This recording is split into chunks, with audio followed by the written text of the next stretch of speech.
Selamat siang Bapak Ardita.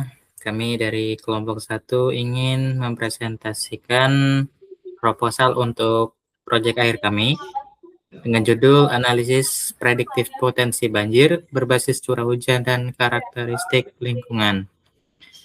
Dengan anggota yaitu Muhammad Hafiz Fadil sebagai ketua, saya Fajar Maulana Praditya, lalu ada Farel Raditya, Parasendi, dan Raditya Adiputra. Next.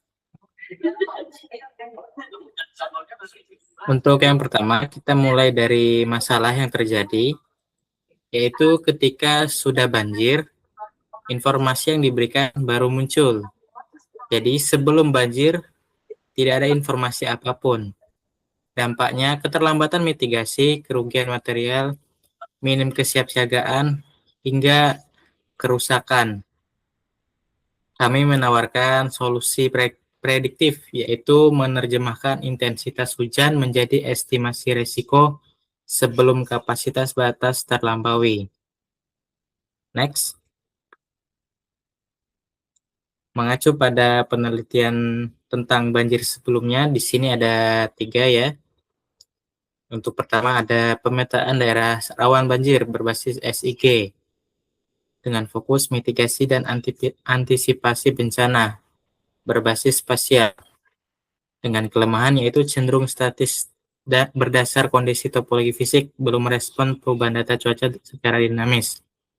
Lalu ada Matandung dan kawan-kawan tahun 2023 dengan judul Perspektif Hidrometeorologis dengan fokus analisis dampak anomali cuaca terhadap cuaca hujan ekstrim skala makro. Dengan kelemahan belum diintegrasikan dengan kapasitas infrastruktur lingkungan perkotaan seperti drainase.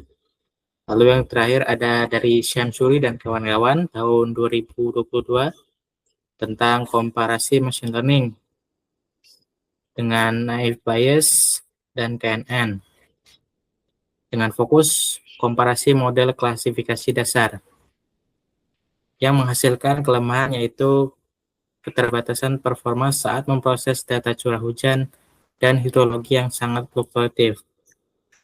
Nah, di sini kami dapat menarik kesimpulan yaitu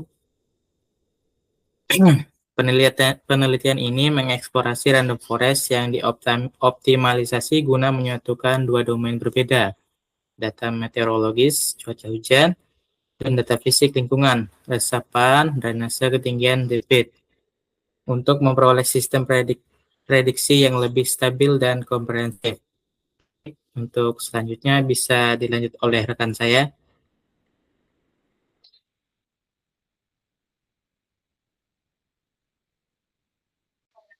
Baik, melanjutkan kesimpulan tersebut, kami melakukan beberapa komparasi algoritma. Dibandingkan SVM, KNN, dan naive Bayes, kami memilih random forest. Algoritma ini unggul karena mampu mengolah data nonlinear, tahan terhadap data outlier, seperti curah hujan anomali, dan memiliki future importance. Jadi saya akan menjelaskan sedikit apa itu metode random forest. Jadi random forest adalah salah satu algoritma machine learning yang paling populer dan paling serbaguna. Paling baik digunakan untuk klasifikasi maupun regresi. Secara sederhana, algoritma ini bekerja dengan konsep kebijaksanaan orang banyak. Alih-alih mengandalkan satu model prediksi tunggal yang mungkin rentan terhadap kesalahan, Random Forest menggabungkan banyak model yang lebih sederhana untuk menghasilkan prediksi akhir yang lebih akurat. Next.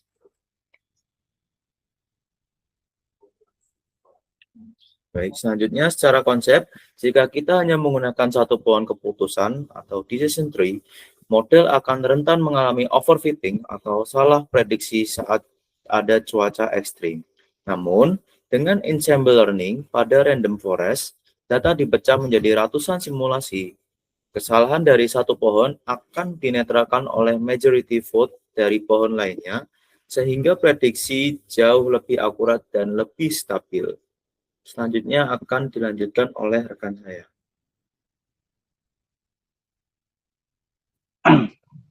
Selanjutnya ada dataset multidimensi pemetaan fisik ke variabel komputasi. menjelaskan data visi yang digunakan dalam bagian data itu diproses. Data multidimensi. Untuk membangun model tersebut, kami memetakan dunia fisik ke dalam 6 variabel komputasi independen. Ini meliputi parameter dari atas seperti curah hujan dan kondisi cuaca, hingga parameter di bawah seperti luas resapan, ketinggian sungai, kualitas drainase, dan debit air. Next. Kemudian ada integritas dua dunia. Model ini pada dasarnya mengintegrasikan dua domain, meteorologis dan topografis. Mesin random forest akan menghitung fitur importance untuk menghasilkan satu skor risiko genangan terpadu. Next. Kemudian ada phase processing. Sebelum masuk ke model, raw dataset akan dimurnikan melalui 3 tahapan. Processing, encoding untuk mengubah teks cuaca menjadi format biner, scaling untuk menyamakan skala metrik seperti milimeter dan persentase, serta handling imbalance agar model tidak bias terhadap kelas data tertentu. Selanjutnya akan saya ke rekan kami. Oke, baik. Kita masuk ke target evaluasi dan validasi. Keseluruhan proses komputasi ini berjalan dalam siklus 8 tahap. Fokus utama ada pada tahap permodelan dan evaluasi, di mana kami akan menerapkan sistem iteratif jika akurasi belum tercapai. Hiperparameter tuning akan terus diulang. Next. Selanjutnya, target evaluasi dan validasi model atau target metrik. Untuk pengukurannya, kami menargetkan akurasi di atas 85% dan nilai F1 sampai skor rata-rata makro di atas 0,85. Evaluasi F1 sampai skor ini sangat penting dengan melihat confusion metric agar model kami tidak meremehkan false negatif, yaitu memprediksi aman, padahal sebenarnya berpotensi banjir. Selanjutnya akan dilanjutkan oleh ketua saya.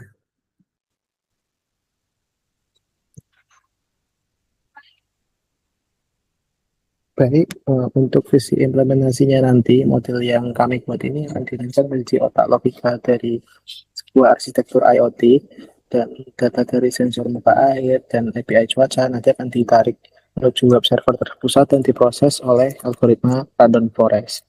Lalu hasilnya akan didistribusikan ke dashboard antarmuka atau perangkat seluler untuk peringatan dini. Nah, untuk lini masanya kurang lebih akan seperti ini. Kami akan mengerjakan dalam 14 minggu dengan pertama ada fase persiapan, lalu ada fase eksperimen, fase penyusunan, dan fase eksekusi akhir. Nah, sebagai kesimpulan, tujuan akhir kami adalah untuk menggeser paradigma dari infrastruktur yang pasif, yang hanya menunggu air meluap, menjadi sebuah ekosistem prediktif yang berbasis AI dengan menerjemahkan bahasa alam melalui machine learning. Nah, kita juga bisa melakukan mitigasi dan evakuasi dini secara terstruktur, sehingga nanti untuk dampak dari bencana tidak akan berbahaya atau bisa ditangani. Seperti itu. Sekian presentasi dari kelompok saya. Terima kasih. Kurang lebihnya mohon maaf. Dan terima kasih atas perhatiannya.